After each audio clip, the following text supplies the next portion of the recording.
mpagaze hano gushima imirimo nyamatungo yakoze. Nyamatungo yarajagara mu rugo rwacu,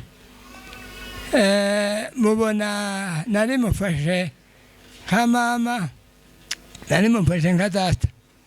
Imirimo nyamatungo yakoze sinoyivuga ngo nyimare. Nyamatungo yakoze imirimo myiza cyane, kandi iyo mirimo yakoze abantu bose bayivuze. Ikintu nshimiyeho Imana kuko nyamatungo ntiyapfuye. Nyamatungo ariho pa.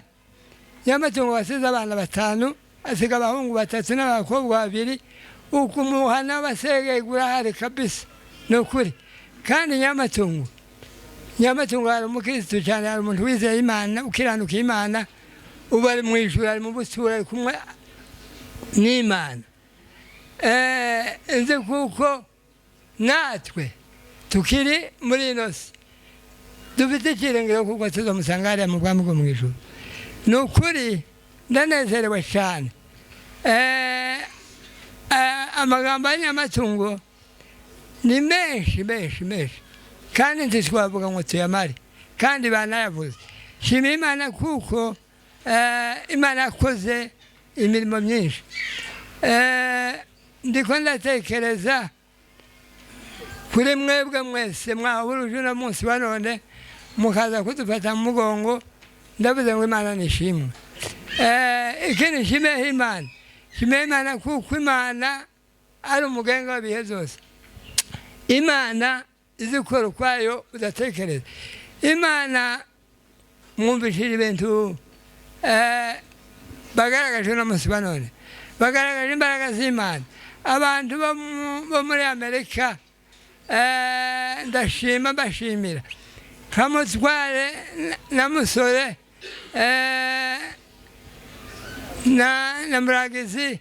Ni ukuri ndabashimiye cyane ku mirimo bakoze. Ikindi nshongeho nshimiye na Bizimana uri hariya mu Rwanda, yakoze imirimo cyane. Ni ukuri bariya abantu bazatuzirikana cyane, kandi n'abana bacu. Ni ukuri nguwe neza kabisa, kandi ndahumuritse cyane. Nyamatungo iwe ari mu ijuru, ariko kutagira iki umuntu kuba adafite ibyiringiro kuko azasanga umwana we mu bwami bwo mu ijuru, ubwo ngubu ntaha bari. Ariko jewe ubu ngubu aba n'ubundi ni ibintu bitaba. Ariko ni ukuri kandi mbabwirira ukuri, urupfu yaruza ruvuga ngo ntituruheze uwo rushaka.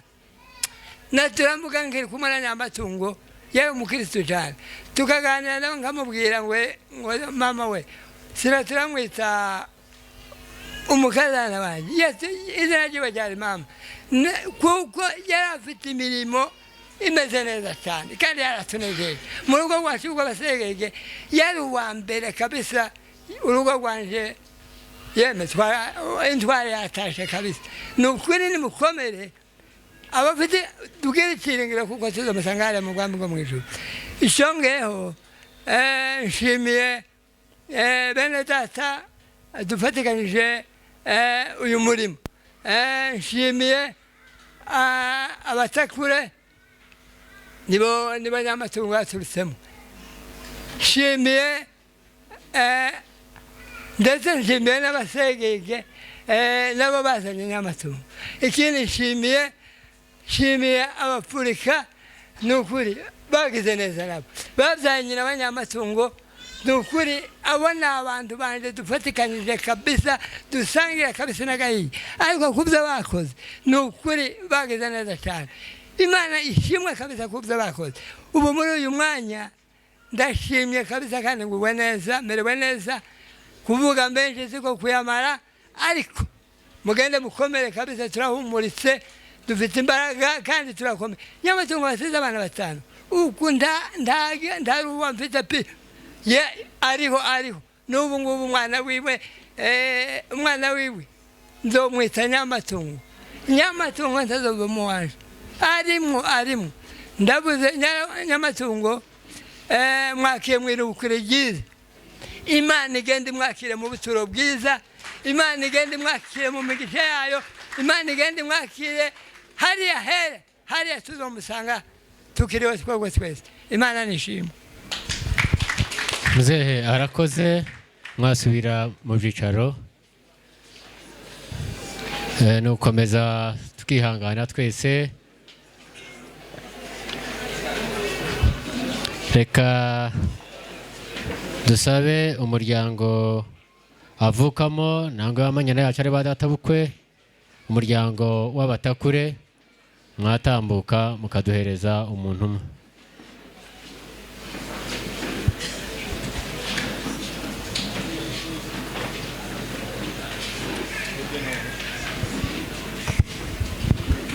reka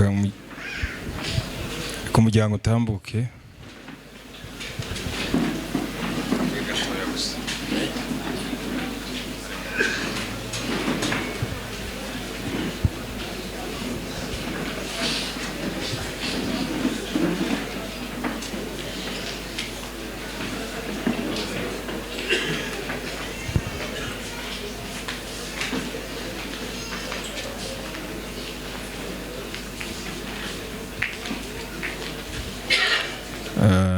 Yesu ashimwe arakoze baduhaye umwanya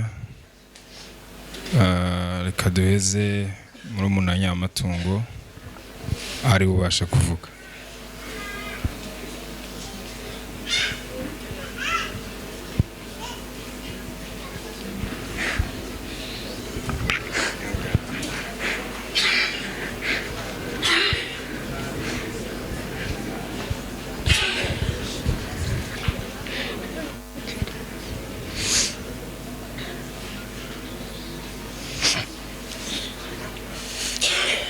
Yesu ashimwe shimira Imana ko mbaye kuri uyu munsi mukuru wa Nyamatungo Imana ishimwe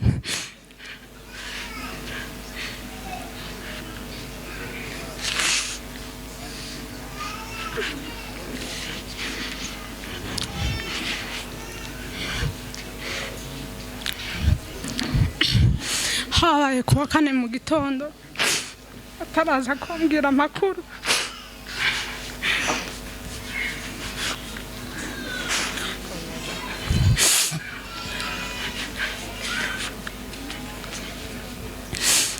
narabyutse njana umwana ku ishuri mvuyeyo nsanga uwundi muto yabyutse ndamufata ndamugaburira ngo mare nyinjira mu cyumba nyine ntangira kwegeranya ngo nkore amasuku mu nzu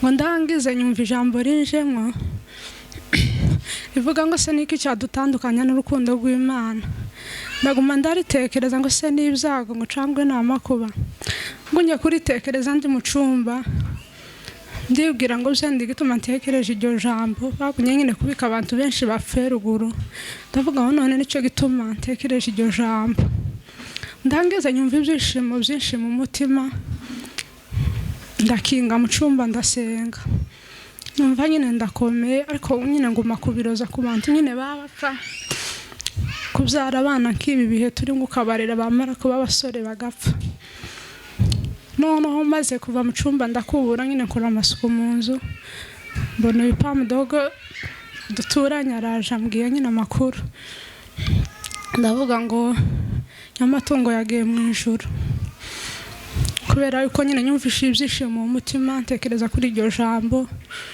nguma nyine kwibaza ngo se niki cyadutandukanya n'urukundo rw'Imana nubwo nyine byaba ari ibibazo ariko ndashima Imana ko Nyamatungo yagiye mu ijuru jewe nkiri umwana muto twarararanaga nawe papa ntiyakunda kuhaba kenshi gaba ari mu kazi tukaja kuryama mwa sokuru nawe agasasa tukaryama bwaca ngasanga nyaraje nyine sokuru akaguma kumubuza iwacu hari ahantu haba imisozi n'amabuye hantu yagazaja mu butayu hari kure akareka sokuru agasinzira naje ngasinziraho njya tujyanye bwaca mu gitondo ngasanga nyaraje nyine yarayagiye nyamenye ubwenge nsanga nyine nawe ni mutoya ariko yaraba muri Musingi ariko nyamenye ubwenge ari umuyumbi kugeza n'ubu nyine ari umukobwa n'ukuri amajoro yajyamye niyo makeya ariko amajoro menshi yagaza arara mu bitaramo hari umuntu uzupfa nyine mukumva murababaye ariko twarababaye ariko twumva turakomeye kubera ko yagiye mu ijuru Amatungo aramye igihe gito ku isi ariko yahagaze neza kandi imirimo yo yarayisoje. Narebye nyine ahantu hose umuntu agomba guhagarara neza, haba iwacu cyangwa umuryango yashatswemo, ari umuntu w'indashikirwa, umuntu wese yokwifuza kuvuga ko bavukana, haba mu itorero yatangiye gukora imirimo akiri mutoya, haba mu gihugu yabaye umwarimu w'amashuri, ahantu hose yahagaze neza. Numva ko yari umuntu ukomeye, aramye igihe gito ariko yakibyajije umusaruro. Nyamatungo yakoze imirimo myinshi, kibaruguru sinzi ko nobura ikintu ngo numve ndiganye, nagaza mbona n'icyo nobura Nyamatungo yari nk'uko k'umugabo. Kandi iyo wubasha Imana izi kubahisha, Imana yari yaramuhaye igikundiro iramwubahisha. Bagadusanga inshuti za Nyamatungo ari abapasiteri, ari abarevera, ukabona abantu baje kumugisha inama, ari abagore bakuru, abantu bose bagazaza kumugisha inama. Nyamatungo ari umuntu w'indashikirwa, nagaza ngeri wiwe ari umugore ngatangara, nkabona abantu bajemo wiwe ari abantu bakuru, kareba abantu baba mugisha inama. Ariko nyine kubera ko yari yarubasha Imana, Imana nayo yari yaramwubahishije. Nyamatungo yagiye mu ijuru. Nyamatungo yakoze imirimo myinshi twavuga ngo tuyirangize. Ahantu hose yahagaze neza, ndahamya ko nta muntu wo muvuga nabi. Yagiraga ubwitonzi, yagaza avuga amagambo makeya, kandi yagiraga kubaha abantu bose bamuzi, yagaza yubaha guhera ku mwana muto. Sinzi n'abaramube nimba hari umuntu yo kwita mu izina, naho ba nyirasenge nibwo bari umwana w'incuke ntiyo muvuga mu izina. Nyamatungo yari azi kuba, ubwenge yaragiraga, Imana yari yaramuhaye ubwenge budasanzwe, yari umunyabwenge. Twamuvuga ngo tumurangize ibyo yakoze ni byinshi. Yari umunyamasengesho, yari umuyumbe, yakundaga gusenga no gutarama cyane no kubwiriza. Yakoreye Imana mu gihe cyiwe.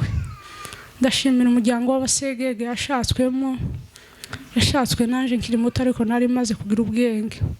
Kuva ashatswe muri uyu muryango kugeza uyu munsi, nta jambo na rimwe twumvishe ryavuye mu basegege ryatubabaje. Bamureze neza, bamubaniye neza. Imana yo mu ijuru baheze umugisha. Kubw'umwihariko ndashimira sebukwe na nyirabukwe, Imana ubaha umugisha. Nyamatungo yahawe inshingano zo kuyobora ari muto, kandi mu bigaragara abantu bose barabibonaga. Yari agifite abana b'impinja, iyo mutaja kumushigikira nta barabishoboye, ariko mwamusigaraniye abana, mwamubaye hafi, mwaramushigikiye mu muhamagaro we. Imana ibaha umugisha, tumwifurije iruhuko ridashira. So murakoze mukomeza kwihangana. Reka dusabe Karere ka Kabingo nibatambuke. Umushumba karibu. Bwana asifiwe. Bwana asifiwe. Epi tibera ruhabumva ko turavuga ngo Imana ishimwe kuko turi ku munsi mukuru wa kina mama Nyamatungo. Ko turabwira bicaye n'abahaye bazibo bariko baraza. Duheze Imana icubahiro abicaye bose baje kudutabara. Bwana asifiwe. Asante. Imana ibaheze umugisha. Mbere yo kuvuga ndabanza nsoma ijambo ry'Imana hano mu gitabo cya Zaburi, Esura ni 48. Dusome mu izina rya Yesu. Uwiteka arakomeye, akwiriye gushimwa cyane mu rurembo rw'Imana yacu, ku musozi wayo wera. Umusozi wa Siyoni uri kasikasi, uburebure bwawo niwo byishimo by'isi yose, niwo rurembo rw'umwami ukomeye. Imana yimenyekanishije mu nyumba zo muri rwo ko ari igihome kirekire gikingira abantu. Amen. Bwana asifiwe. Nshimira Imana yo mu ijuru ko turi hano ku munsi mukuru wa kina mama Nyamatungo. Imana ishimwe. Umuhagarikizi yatangiye avuga ngo aravuga ngo Nyamatungo ntiyapfuye, ntabwo turi ku kiriyo cya Nyamatungo, ariko yavuze ngo turi ku ifete ya Nyamatungo, turi ku kirori cya Nyamatungo. Bwana asifiwe. reka tubabwire ngo uno munsi nyamatungo ntiyapfuye, kuko biri ijambo ry'Imana rizarivuga ngo uwo munsi ngo bazoba barasinziriye, ngo bamwe bazokangukira ubugingo buhoraho, abandi ngo bazokangukira gukorwa n'isoni. Amen. Tidufite ubwoba yuko nyamatungo azokangukira gukorwa n'isoni, kuko nyamatungo ni muzima. Niyo mpamvu turi ku birori vyiwe. Ni ukuvuga ngo ubu ngubu kumuhaye mubona twese twicaye, hariho abantu bapfuye bahagaze. Imana itubabarire. Mu bagabo hariho abantu bapfuye bagenda bavuga ariko ni intumbi. Uwo munsi nibapfa, uwo munsi tuzoba ku kiriyo cabo. Imana itubabarire. Nyamatungo yari umugore muzima, yari umugore ufite ubwenge, yari umugore w'umukristo. Haleluya. Nyamatungo, mureke tubabwire nyamatungo mu mwanya muto. Ndavuga bukeya kuko nejo naravuze. Ndavuga buke ariko mwumve cyane kuko simvuga mbisubiramo. Haleluya. Nyamatungo yari umukozi w'Imana. Hariho abakozi b'Imana niko nzambwira n'abantu, jewe nkababwira ngo ijambo umukozi. Hari abantu bari mu kuja kuvuga ngo uriya mupasiteri wacu ngo reka tumuveho, ngo umupasiteri wacu ngo agira amakosa, ngo umupasiteri wacu. Mu yandi magambo umupasiteri ni umukozi. Jewe umukozi, umupasiteri niko nzambwira nabi muhira nzambabwira ngo jewe umukozi mufashe nkakujya kwa bashibaza baza bakadukorera ariko ntibaba ari abana bacu, ntibaba bivuze ngo ni abacu, baba ari abakozi gusa tuza tubahemba icyo bakoreye, tukabahemba ifaranga bagataha.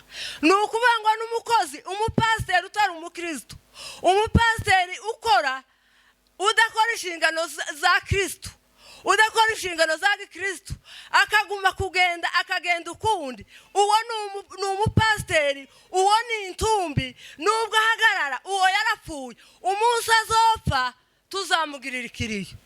Imana itubabarire. Umukinamama uri hano, kinamama nyamatungo yari kinamama ariko yari umukristo. Haleluya. Ubukristo bwiwe si ubwo gushakisha. Ndasaba umuzeyi wanje sekuru pasiteri wihangane uhaguruke kandi nguhaye pole cyane.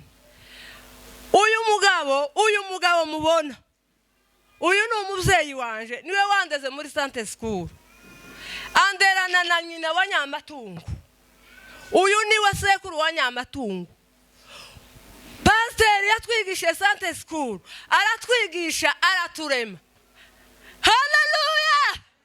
Imana iguheze umugisha ko watureze, kandi Imana ikongerere izagusangishe Nyamatungo. Haleluya. Nicyo igituma muhagurukije ni ukugira ngo mbabwire Nyamatungo wariwe. Hari abantu bari mu kuvuga ngo ni abakristo, bakagenda bakabahamya, bakavuga ngo yabanje gusubira inyuma, bakavuga ngo si wa wundi ngo wari wagenze kujya. Ariko Nyamatungo ntiyigeze agenda ukundi, ntiyigeze agenda amatambe umwana w'abatakura. Haleluya. Nyamatungo ndamubwiye kumuvuga mu mwanya muto.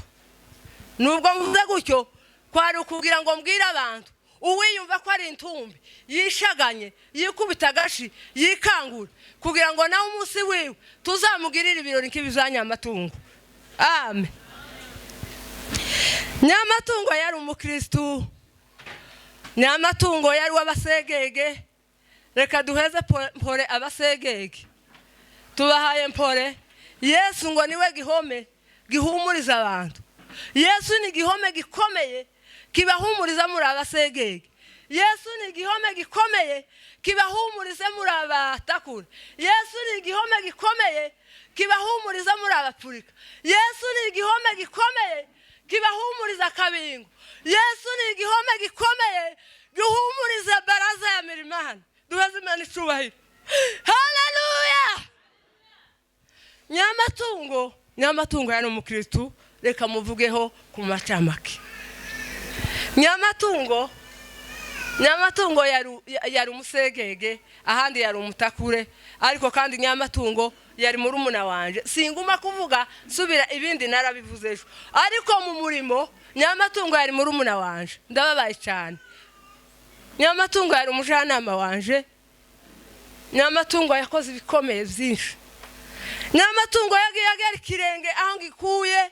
Nyamatungo yageze agenda inyuma yanje ku mugongo wanje, ariko byari bigeze Nyamatungo maze kuva aho yarari barahamushira bampaye izindi nshingano, ariko nagumye kuba umujanama wiwe, kuko nije bari kumubwira ibintu byose izari mu biro, nkaguma kamubwira ngo ibintu naha bisigari. Nyamatungo yakoze mu ijimbo yacu, yarikozemo imyaka 3. Amen. Nyamatungo aje muri baraza, ngo aje muri baraza yarayikozemo imyaka 3. Nyamatungo bamuha inshingano z'ubukina mama mu ijimbo yacu ya Kabingo, afungura n'ishuri rya Bibiliya. Nyamatungo ariga. Nyamatungo ubu ngubu yari kundaraza y'ubujaribiwa bw'upasiteri. Uku ni ukuvuga ngo iyo bitaza kubura uburyo mu gihugu cyacu, konferansi yarabaye, Nyamatungo uno munsi aba ari pasiteri w'umujaribiwa. Haleluya. Nyamatungo yari umwizerwa. Nyamatungo yarize aya masomo asanzwe, yari afite diplome. Nyamatungo yari umwigisha w'abana, yageze yigisha abana ku ishuri. Nyamatungo yakoraga mu iyonije. Uko twahombye mwa abantu b'Imana mwe, twapfushije intwari, kandi intwari nyine izisukwayo. Nyamatungo yakoze ibintu bikomeye. Simvuga izo yakoze mu basegege, simbizi muraza kuzumva. Jewe ndiko ndavuga izo yakoze mu ikanisa. Haleluya. Nyamatungo yamaze kugera muri baraza, nayigiyemo nsimbura uwacu wari uhari. Nasanze twari dufite inzu, twari twaratangiye kuyubaka, nanje ntarahaja, hakiri uwundi wacu umupasiteri ngo ni Nyamahoro umukobwa w'Abasita. Niwe wari uhari, aratangira akoresha ikibanza gusa, kiratura aho ngaho, araruharagenda arabunga azina. Ubwo ngubwo nije wari vise wiwe, nanje ndahaja. Ngo mara kuhaja, nagaza nkura amabuye ku Kabingo. Nari w'imodoka ngakura amabuye ku Kabingo, kayajana ku Kiziba. Twagaza twicara na Nyamatungo tukavuga ngo iyi nzu ibyo ari byo byose ni y'Abanyakabingo. Twagiraga inama imwe na Nyamatungo, yagaza ngira inama, kamugira inama.